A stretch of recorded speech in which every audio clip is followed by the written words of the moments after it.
नमस्कार दोस्तों, कैसे हो आप सब। तो लास्ट वीडियो में प्लेज फाइनेंस के बारे में हमने बेसिक प्रोसीजर सारा कवर किया था।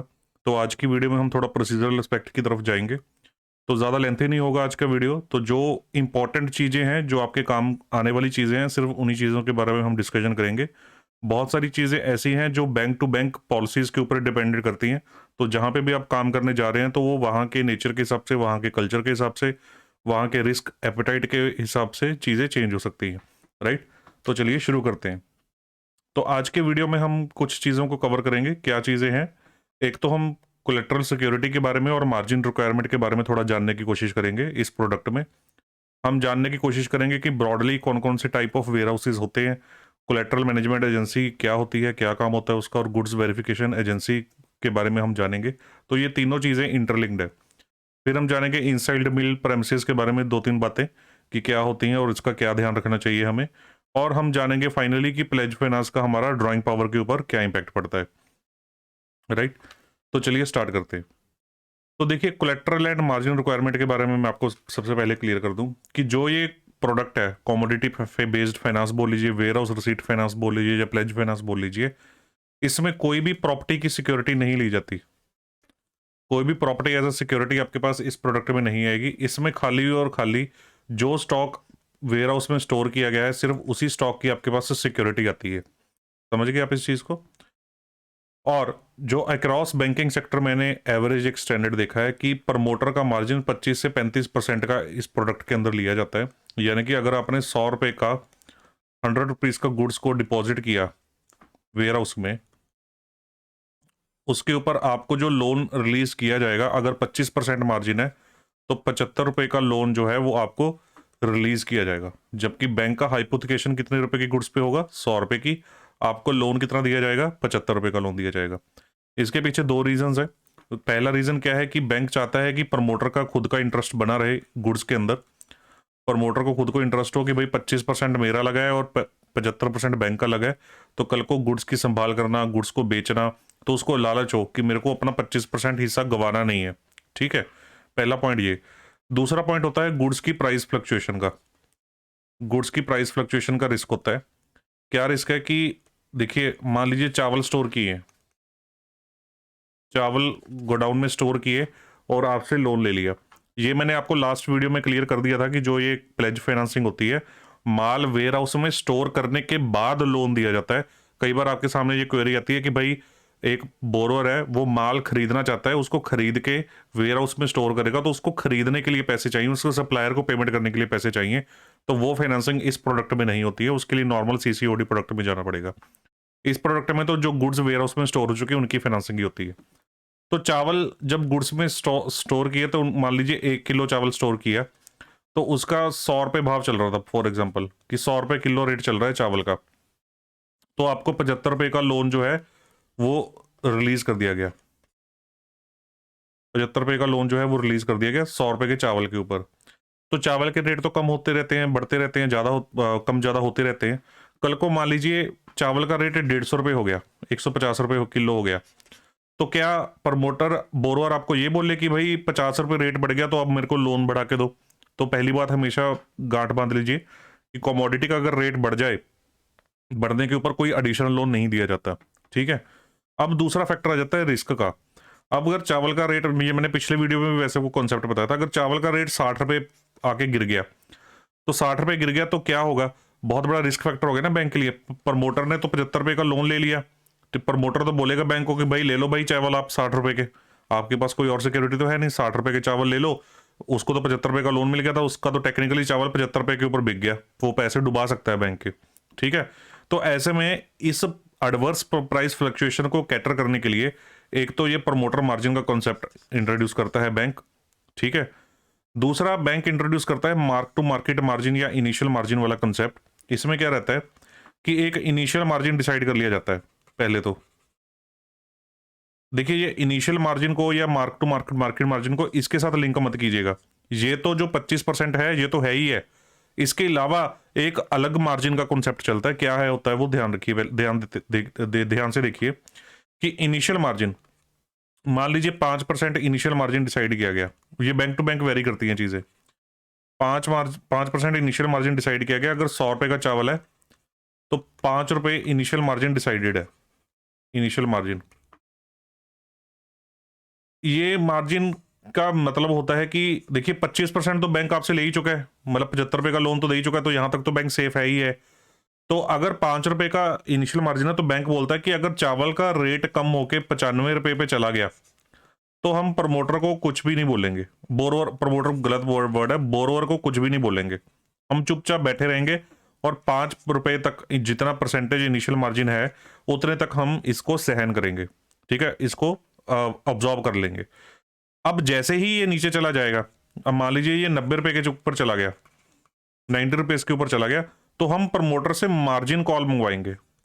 मार्जिन कॉल मंगवाएंगे, मार्जिन कॉल का मतलब ये हो गया, प्रमोटर को बोलेंगे ये 75 रुपये तो उसको रिलीज है ही है, ये तो मार्जिन है ही है, उसके अलावा अगर चावल का रेट कम हो रहा है तो हम प्रमोटर को बोलेंगे कि भाई जो तू बाकी के 10 रुपये है ना, 100 रुपये का तूने दिया था, 90 रुपये रेट रह गया, जो तू 10 रुपये है ना वो तू 10 रुपये हमें call money as a security जमा करवा, एज अ सिक्योरिटी जमा करवा। कई बैंक हो सकता है कि इनिशियल मार्जिन तक ले लें कि 90 से 95 करने के लिए कि 5 रुपये जमा करवा, कई बोलते हैं कि 90 से 100 तक लेके जाओ कि पूरा का पूरा 10 रुपये जमा कराओ।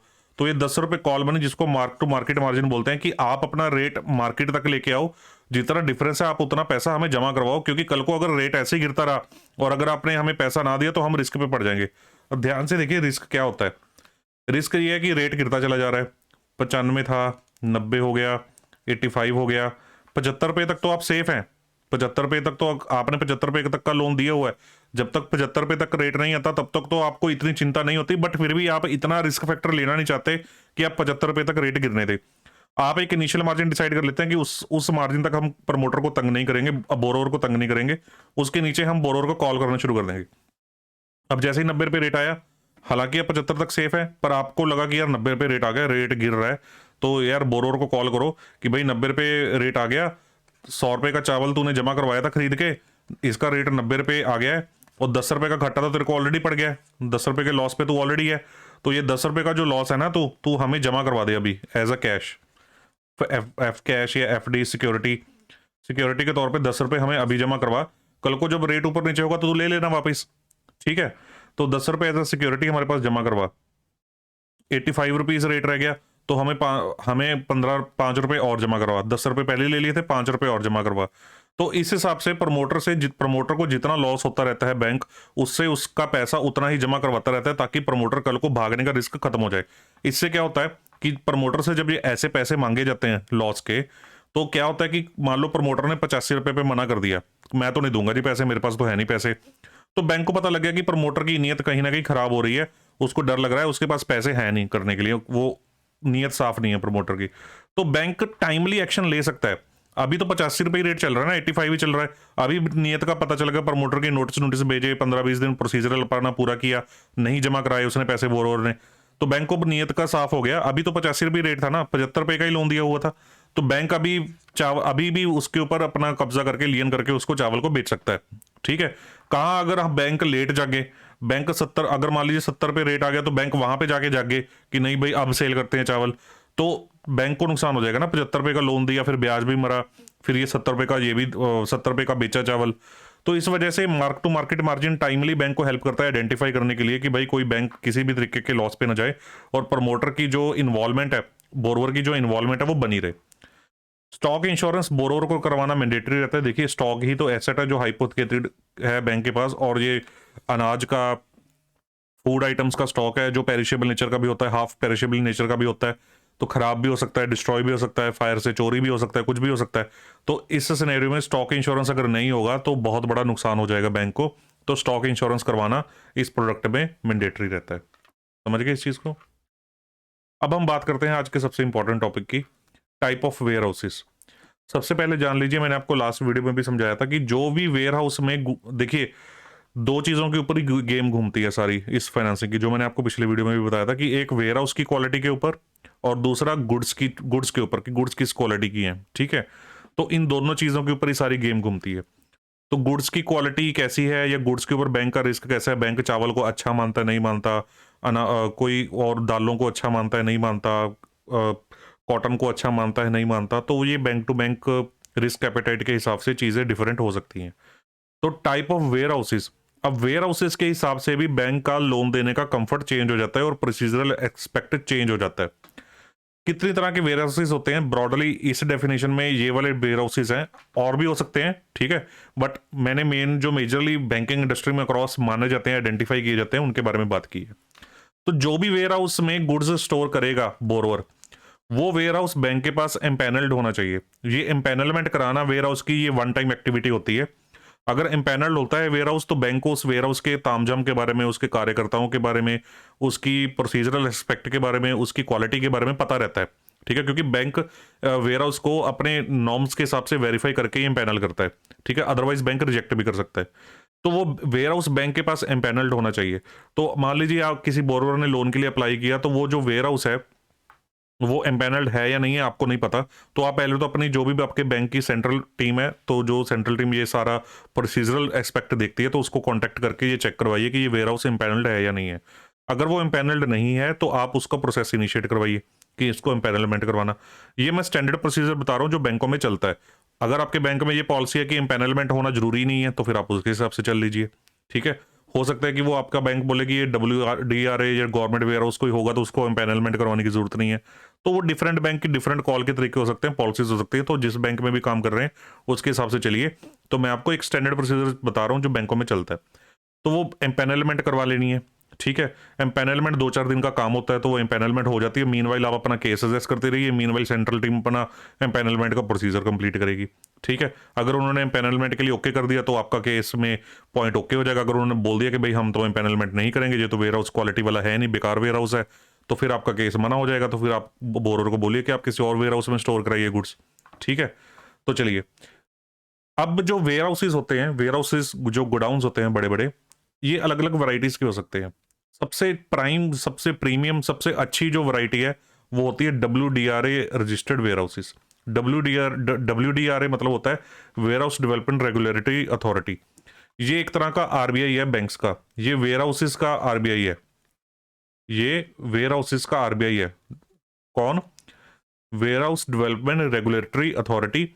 इनका क्या मोटिव होता है इस अथॉरिटी का कि quality warehouses, quality storage conditions, professionally managed storage conditions country में उपलब्ध कराई जाएं किसानों को, ताकि जो चेन है, नेटवर्किंग चेन है, सप्लाई चेन है, वो और बेटर हो सके, उनको फाइनेंसिंग की ईज और हो सके। तो बहुत ही बढ़िया एक इनिशिएटिव होता है गवर्नमेंट की तरफ से।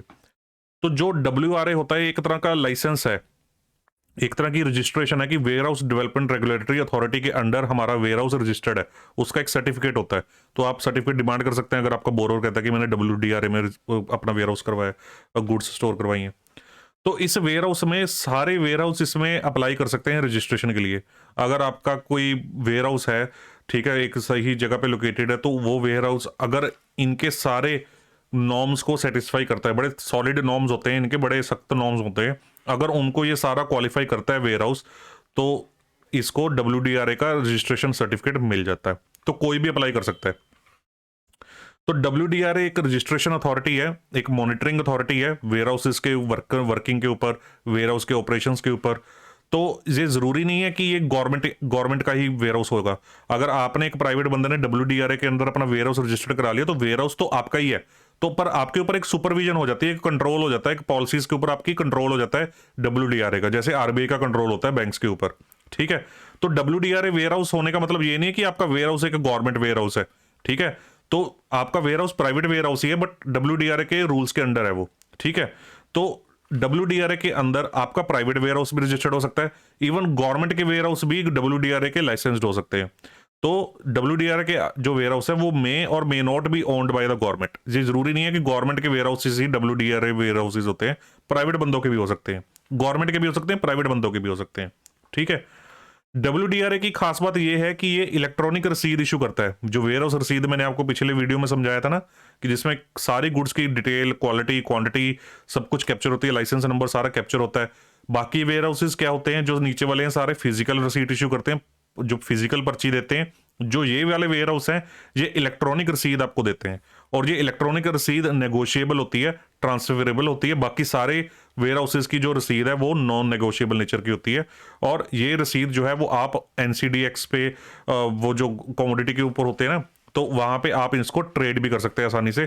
तो जो WDRA की रसीद इशू हो गई, इलेक्ट्रॉनिक रसीद, मैंने आपको इलेक्ट्रॉनिक रसीद के फायदे भी समझाए थे पिछले वीडियो में कि इसका कोई फटने का फायदा नहीं है, इसका कोई चोरी का फायदा नहीं है, ठीक है, इसका कोई और नुकसान का, छेड़खानी का, इसका कोई वो फायदा, सॉरी फायदा गलत वर्ड बोल गया, कोई वो रिस्क नहीं है, कोई चोरी होने का रिस्क नहीं है, कोई फटने का रिस्क नहीं है, कोई मैनिपुलेशन का रिस्क नहीं है।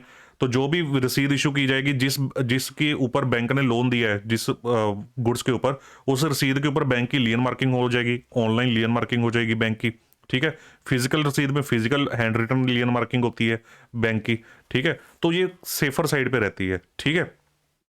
अब एक चीज का ध्यान रखिए, पहले मैं आपको दो बातों का मीनिंग क्लियर कर दूं आगे बढ़ने से पहले। कोलेट्रल मैनेजमेंट एजेंसी का और गुड्स वेरिफिकेशन का या क्वालिटी चेक का, इसको क्वालिटी चेक भी बोल देते हैं, इसका मीनिंग मैं आपको क्लियर कर दूं। देखिए क्या होता है कि मैंने आपको समझाया कि दो चीजों के ऊपर गेम है सारी प्लेज फाइनेंसिंग की, वेयर हाउस के ऊपर और गुड्स के ऊपर, ठीक है। अब जो वेयर हाउस है वो क्वालिटी वाला होना चाहिए, और वेयर हाउस के अंदर अगर वेयर हाउस का स्टाफ और जो बोरोवर है उनकी आपस में मिली भगत हो गई तो आप कुछ नहीं कर पाएंगे, आपकी सारी गुड्स का नुकसान हो जाएगा बैंक की, ठीक है। तो ऐसे में जो वेयर हाउसेस ज्यादा ट्रस्टवर्दी नहीं होते या थोड़े रिस्की ज्यादा होते हैं, वहां पे वेयर हाउस के काम को मैनेज करने के लिए, याद रखिए, वेयर हाउस के काम को मैनेज करने के लिए बैंक अपनी कोलेट्रल कोलेट्रल मतलब वो प्रॉपर्टी मैनेजमेंट एजेंसी वहां पे अपॉइंट कर देती है। बैंक अपना बंदा वहां पे खड़ा कर देता है, बैंक का एम्प्लॉय नहीं होता, एक आउटसाइड एजेंसी होती है जिसको कॉन्ट्रैक्ट दे दिया जाता है, तो वहां पे अपने बंदे बिठा देती है बैंक वाले, और वो बंदे उस वेयर हाउस के काम की मैनेजमेंट देखते हैं कि भाई जो माल आ रहा है जा रहा है वो ठीक ठाक से आ रहा है या नहीं जा रहा, उसी क्वांटिटी से आ रहा है नहीं जा रहा, ठीक है। वो सारी चीजें मैनेज करते हैं, तो इससे बैंक का मिली भगत वाला रिस्क जो है वो खत्म हो जाता है, तो बैंक का उसके ऊपर कंट्रोल बना रहता है। पर जो ये कोलेट्रल मैनेजमेंट एजेंसी वाले होते हैं ये बैंक से फीस चार्ज करते हैं, जितना मुझे याद है कि 40-50 हजार रुपये महीना ये बैंक से फीस लेते हैं मैनेज करने की वेयर हाउस। एक दो बंदे तो बिठाते ही है ना ये अपने वहां पे, तो मैंने बैंक से फीस चार्ज करते हैं, अल्टीमेटली वो बैंक वो फीस कस्टमर से ही रिकवर करता है बाय वन वे और अनदर, ठीक है। तो कस्टमर को महंगा पड़ता है इस चीज में। तो ये कोलेट्रल मैनेजमेंट एजेंसी का काम होता है। एक होता है क्वालिटी चेक, ये क्वालिटी चेक बैंक की इंटरनल टीम ही करती है, जो बैंक के पेरोल पे होती है, बैंक की इंटरनल टीम। ये बैंक के पेरोल पे बंदे नहीं होते, यानी कि बैंक के एम्प्लॉय नहीं होते, ये बैंक के एम्प्लॉय होते हैं, ये प्रोफेशनल क्वालिफाइड एम्प्लॉय होते हैं। जब गुड्स वेयर हाउस में स्टोर होती हैं तो किसान ने बोल दिया कि मैंने चावल इस किलो का इतने किलो इस क्वालिटी का वहां पे स्टोर किया है, बढ़िया क्वालिटी है, बढ़िया पड़ा है चावल, कुछ दिक्कत नहीं है। तो कल को पता लगे कि चावल में कीड़े चल रहे थे, चावल खराब थे, या चावल उस क्वालिटी के नहीं थे, कोलेट्रल मैनेजमेंट एजेंसी तो गुड्स का आने जाने का हिसाब रखती है, क्वालिटी चेक थोड़ी करनी आती है उनको। तो क्वालिटी चेक करना भी तो जरूरी है कि आप किसी को चावल के ऊपर 100 रुपए के ऊपर 75 रुपए का लोन दे रहे हैं, कल को पता चला कि वो खराब चावल वहां पे स्टोर कर गया या सब स्टैंडर्ड चावल वहां पे स्टोर कर गया, तो आपको क्या पता। तो लोन देने से पहले बैंक उन जो गुड्स स्टोर की जाती है उनका क्वालिटी चेक करता है, क्वालिटी चेक करता है, उनको खोल के सैंपल लेके देखता है, उसको सैंपल को लैब में भेजता है टेस्टिंग के लिए, और एक दो दिन में उसकी रिपोर्ट भी आ जाती है कि भाई हाँ ये चावल जो भी गुड्स स्टोर की गई है, जो जो चीज़ उसमें बताई गई है उसी क्वालिटी उसी क्वांटिटी की है। और ये गुड्स क्वालिटी चेक वाली एजेंसी, मान लीजिए कि वो चावल 100 रुपए का था, बोरर ने बोला 100 रुपए का चावल है, रसीद पे भी आ गया 100 रुपए का चावल है, तो मार्केट रेट उसका मान लीजिए चल रहा था 70 रुपए, तो उसने मिली बगर से 100 रुपए लिखवा दिया और आपसे 75 रुपए का लोन ले लिया पहले। तो ये मार्केट रेट भी क्रॉस वेरीफाई करते हैं कि भाई हाँ भी 100 रुपए रेट इस क्वालिटी का इस किस्म के चावल का चल रहा है कि नहीं चल रहा। ये 2-3 दिन का प्रोसीजर होता है, ये प्रोसीजर करने के बाद जो लोन है वो बोरोर के खाते में डिसबर्स कर दिया जाता है। तो हर एक ट्रांजेक्शन इस तरह से होती है, तो इसको क्वालिटी चेक एजेंसी बोलते हैं, जो बैंक की इंटरनल टीम होती है।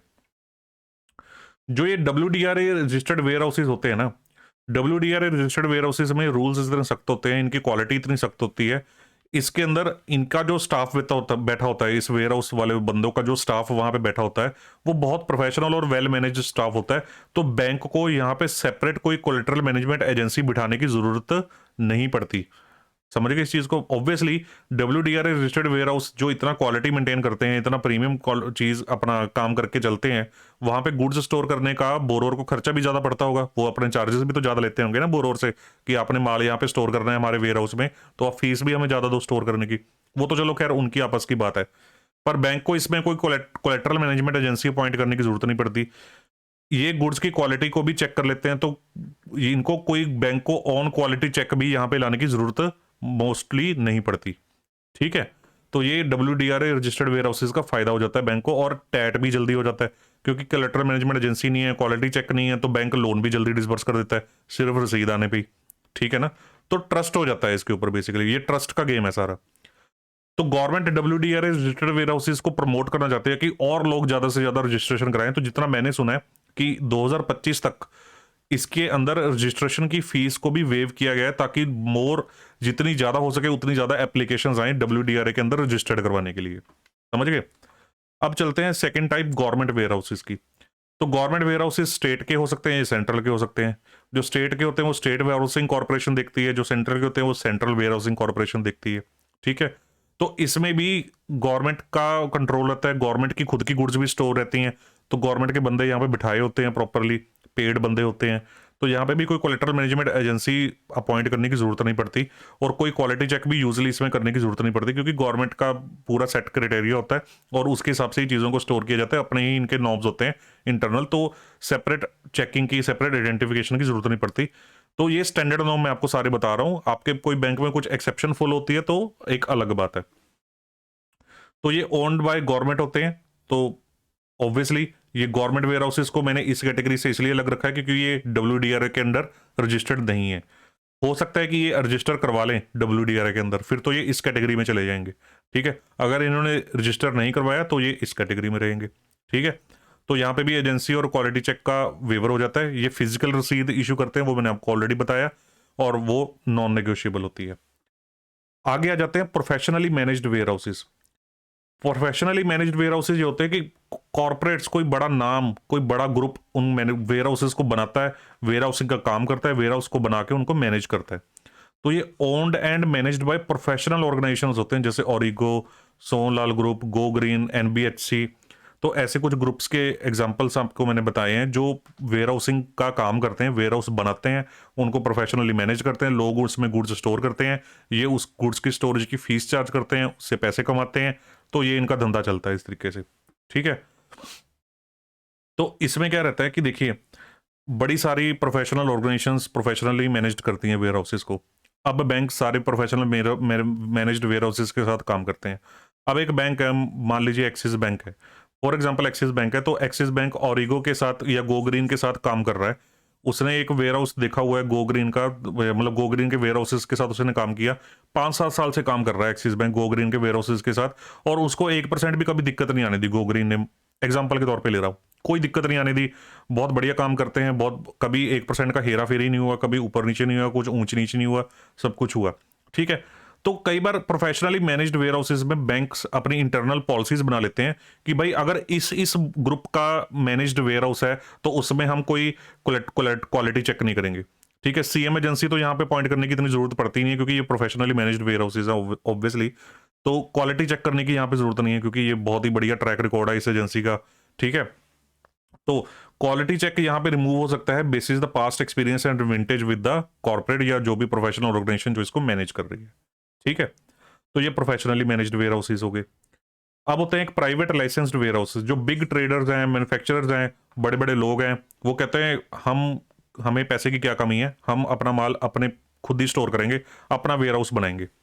तो वो अपना खुद का वेयर हाउस कंस्ट्रक्ट कर लेते हैं, और उसको कंस्ट्रक्ट करके अपने लोकल लेवल पे लोकल गवर्नमेंट से उसका लाइसेंस ले लेते हैं, कोई फूड डिपार्टमेंट से। वो स्टेट टू स्टेट वेरी करता होगा, मेरे को इसके बारे में इतना ज़्यादा जानकारी नहीं है कि लोकल लेवल पे कौन लाइसेंस इशू करता है हर जगह पे। कई जगह पे तो फूड डिपार्टमेंट, जो लोकल फूड डिपार्टमेंट होता है गवर्नमेंट का, वही इशू करता है, ठीक है। तो वो उसको इशू करवा लेते हैं, तो वो प्राइवेट लाइसेंस्ड हो जाते हैं। तो अगर उन्होंने लाइसेंस नहीं लिया तो वो अनलाइसेंस्ड हो जाते हैं, प्राइवेट, ठीक है। तो इन दोनों तरह के जो वेयर हाउसेज हैं, इसमें रिस्क फैक्टर कंपैरेटिवली इन सबसे ज्यादा होता है, और इसमें सबसे ज्यादा हाईएस्ट रिस्क होता है। ये मैंने सारे आपको रिस्क फैक्टर के हिसाब से बना के दिए हैं, सबसे लीस्ट रिस्क, उससे ज्यादा, उससे ज्यादा, उससे ज्यादा, सबसे ज्यादा, ठीक है। तो इसमें सबसे ज्यादा रिस्क हो गया प्राइवेट अनलाइसेंस्ड वेयर हाउसेज में। तो इन दोनों वेयर हाउसेज में quality check prior to disbursement of loan mandatory हो जाता है कि करना ही पड़ेगा। कोलेटरल मैनेजमेंट एजेंसी की अपॉइंटमेंट यहाँ पे होती है, ठीक है। अनलाइसेंस्ड डिपार्टमेंट में जो कोलेटरल मैनेजमेंट एजेंसी फीस भी ज़्यादा चार्ज करती है, क्योंकि अनलाइसेंस्ड है, उसको भी पता है, ठीक है। तो कोलेटरल मैनेजमेंट एजेंसी यहाँ पे खर्चा भी ज़्यादा लेती है, ठीक है। ऑब्वियसली जो बोरोवर यहाँ पे गुड्स स्टोर करता है उसको भी खर्चा कम पड़ता है यहाँ पे स्टोर करने का, यहाँ पे स्टोर करने का उसको खर्चा भी ज़्यादा पड़ता है। तो फिर उसको यहाँ पे जो स्टोरेज का खर्चा कम है, उतना ही उसको कोलेटरल मैनेजमेंट एजेंसी का खर्चा इंडायरेक्टली बैंक को ज़्यादा देना पड़ जाता है। बैंक चार्ज तो कस्टमर से करता है ना अल्टीमेटली सब कुछ।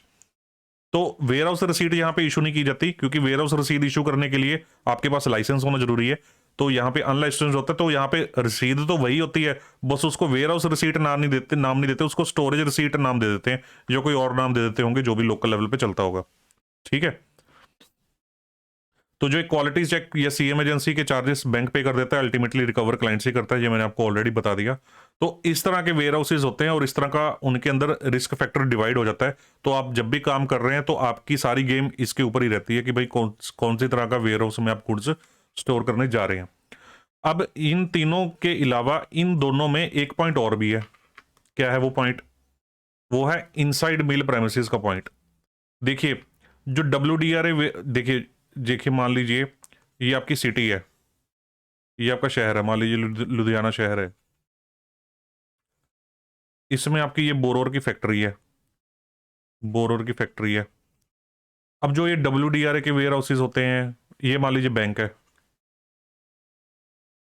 WDRA के वेयर हाउसेज होते हैं या गवर्नमेंट के वेयर हाउसेज होते हैं या जो प्रोफेशनली मैनेज्ड वेयर हाउसेज होते हैं।